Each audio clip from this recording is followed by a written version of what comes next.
എന്ത് ചെയ്യാൻ പോകാമെന്ന് വെച്ച് കഴിഞ്ഞാൽ എൻ്റെ കാന്താരി മുളക് നിൽക്കുന്നുണ്ടോ, കുഞ്ഞു കുഞ്ഞു കാന്താരികൾ ഇഷ്ടം പോലെ ഉണ്ട്.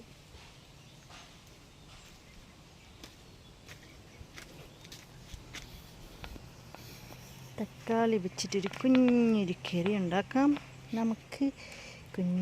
പച്ചത്തക്കാളി വെച്ചിട്ടേ എന്ത് രസമാണ് ഇങ്ങനെ പറിച്ച് വെക്കാൻ.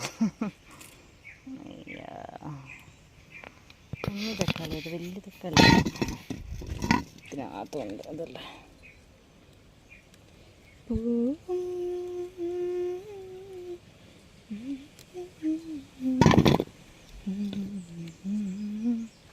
അതുകൊണ്ട് കുറച്ചുകൂടെ. ഈ സാധനം എന്താണെന്നറിയാവോ? ഈ കാണുന്ന സാധനം എന്താണെന്നറിയാം? പേര് ഞാൻ മറന്നുപോയി, ഓർക്കുമ്പോൾ പറയാം. എന്താ നീല, എന്തായിരുന്നു അതിൻ്റെ പേര്? എന്തൊരു മറവി. നീലാഞ്ജനത്തീരിൽ താരാട്ടും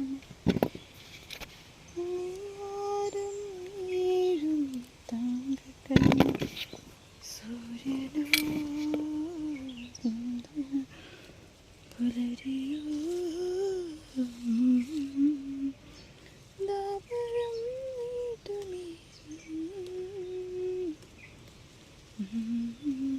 ഇത് വിട്ട് വെള്ളം ഇട്ട് കുടിക്കുമെന്നൊക്കെ പറയുന്നേക്കാം. ആരോഗ്യം എന്താ പറയുക, നല്ലതാണെന്നൊക്കെ പറയുന്നേക്കാം.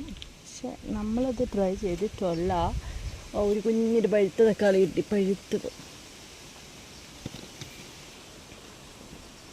മതിയായിരിക്കും. 2-3 കാന്താരിയും കൂടെ പറിക്കാം. കാന്താരി ഇതിനകത്ത് കുറവാണ്, ഇതിനകത്തുണ്ട്. നീലാഞ്ജനത്തീരിൽ താരാട്ടുഞ്ഞാലിൽ നീ തങ്കക്കൈട്ട് സൂര്യനോ ചന്ദ്രനോ. പൂസ് കിടക്കണണ്ടാ ഉണ്ടാ. പക്ഷെ ഈ അട്ടയുള്ളതുകൊണ്ട് ഇറങ്ങാൻ പേടിയാണ്. ഓറഞ്ച് കിട്ടിയിട്ടുണ്ട്.